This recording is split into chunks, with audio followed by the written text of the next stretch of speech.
Hardeep EV expert में आपका एक बार फिर से स्वागत है सभी साथियों का।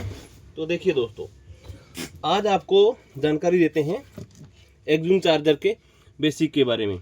तो दोस्तों, क्या बेसिक रहता है, कितने प्रकार के मॉडल हैं, क्या कुछ है, ये सब चीज़ें आपको थोड़ा ब्रीफ में समझा दूँ मैं दोस्तों। ये एक्जूम मॉडल की 2 प्लेटें पड़ी हैं दोस्तों, देखिए, दिख रही होगी दोस्तों, क्या फ़र्क है, क्या डिफरेंस है। डिफरेंस है एक्जूम चार्जर में इतना ज़्यादा बड़ा नहीं होता दोस्तों, पर फिर भी जो जैसा जितना होता है उतना मैं आपको समझा दूँ। तो दोस्तों, ये बोर्ड है जो हमारे स्क्रैप बोर्ड है, इसको इसलिए लिया है दोस्तों कि यहाँ पे कंपोनेंट आधे निकले तो समझाने में बताने में थोड़ी हमें आसानी हो और कस्टमर को इसके बारे में जानने में थोड़ी सहूलत रहे। हमारे टेक्निकल भाई हैं जो वो इस चीज़ को अच्छे से समझ सकें। और ये स्क्रैप बोर्ड हम इसलिए रख लेते हैं दोस्तों कि कुछ भी कंपोनेंट ऐसे होते हैं कि सारे मार्केट में अवेलेबल नहीं होते दोस्तों, और जो स्क्रैप बोर्ड हो जाता है उसका कंपोनेंट कोई भी हम यूज कर सकते हैं दोस्तों। तो ये जो 2 बोर्ड हैं, देखिए सबसे पहले दोस्तों दिख रहा है, ये है लॉजिक आईसी और ये भी है लॉजिक आईसी दोस्तों। ये दोनों लॉजिक आईसी हैं दोस्तों।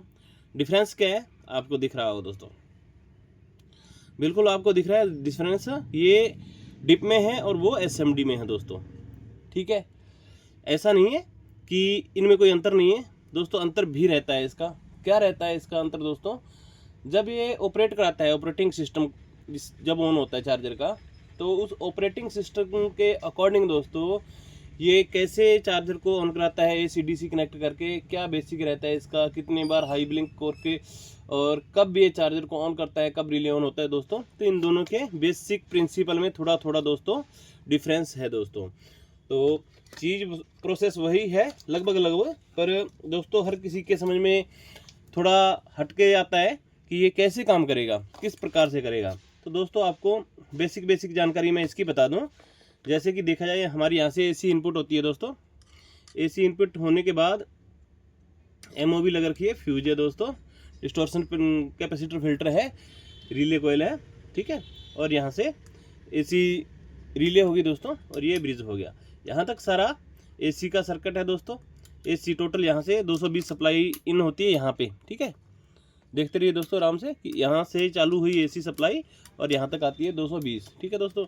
ये है लाइन को अच्छे से, जो अनवांटेड फ्रिक्वेंसी है उसको सही तरीके से और प्योरिटी के साथ आगे ब्रिज तक पहुँचाने का काम करते हैं। तो ये दोस्तों इनका यही काम है। अगर ओवरलोड प्रोटेक्शन करना है तो करेगा, ठीक है। शॉर्टिंग आ गई तो उसके बाद ये अपने आप को डेड करके आगे का सिस्टम है जो फ्यूज को उड़ा के सारी लाइन को आगे डैमेज होने से रोक देगा।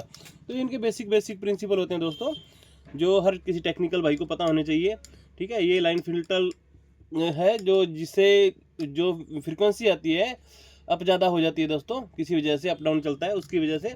तो ये सब उसी लाइन को सेफ्टी पर्पज़ में लगे हुए हैं दोस्तों, ठीक है। उसके बाद हमारा एसी, ये ब्रिज है जो ब्रिज से हमारी एसी इन करती है और डीसी आउट होती है।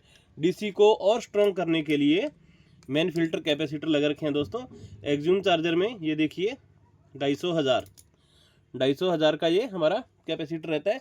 18 एम्पेयर में 1200,000 का रहता है दोस्तों। ये कंपनी अपने चार्जर की कैपेसिटी पावर के अकॉर्डिंग अलग अलग देती रहती है दोस्तों।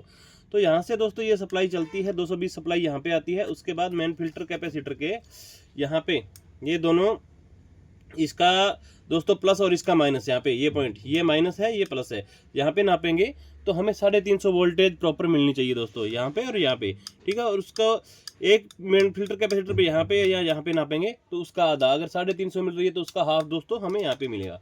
तो ये सप्लाइयाँ रिक्वायरमेंट रहती है दोस्तों कि यहाँ से एसी सप्लाई इन हुई, यहाँ पे ये ब्रिज लग रखा है, ब्रिज से आगे हो तो ये डीसी आउटपुट करता है, यहाँ से ये अच्छी से स्ट्रॉन्ग डीसी बना के दोस्तों आगे सर्किट को, ऑपरेटिविटी को पूरी फ्रिक्वेंसी, पूरी हाई और अपनी एक्चुअल रेंज पे देने के लिए ये सारा सिस्टम हमें बना के दिया जाता है दोस्तों।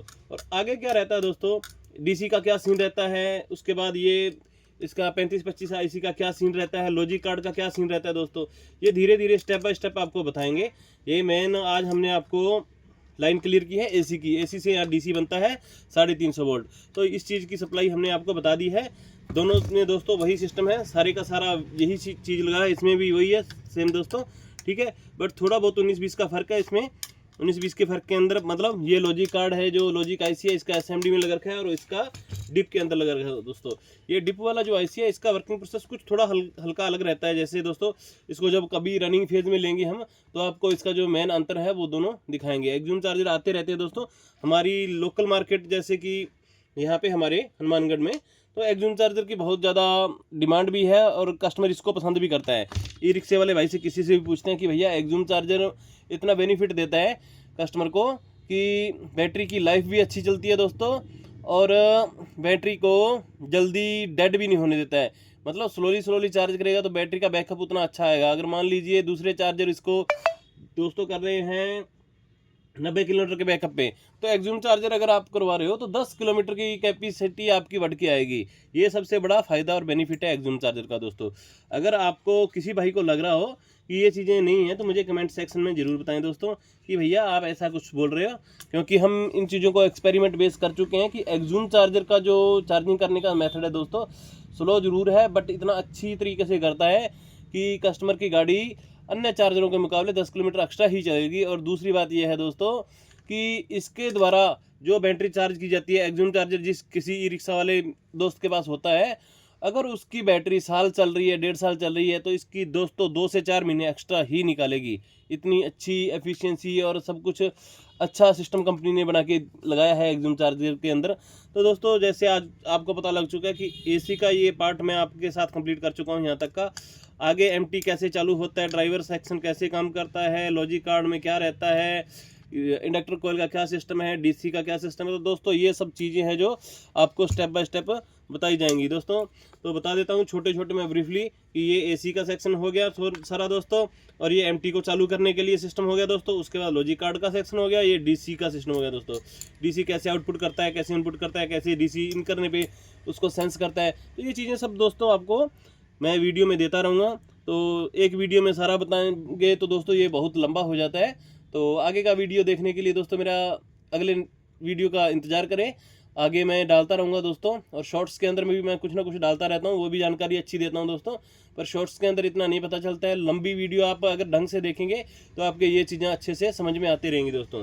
तो एक्सजूम चार्जर के बारे में फ़िलहाल इतना ही। आगे की वीडियो, आगे का स्टेप क्या रहेगा, ये 3 से 4 वीडियो के अंदर सारा एक्सजूम का जो चैप्टर है दोस्तों मैं सारा कंप्लीट कर दूंगा। लॉजिक कार्ड के एक एक जो बत्ती है हमारी जलती है, कैसे जलती है, किस फेज में जलती है, तो ये सब चीज़ें आपको देखनी है दोस्तों। आराम से इजीली देखते रहिए, मेरे चैनल के साथ जुड़े रहिए। धन्यवाद दोस्तों।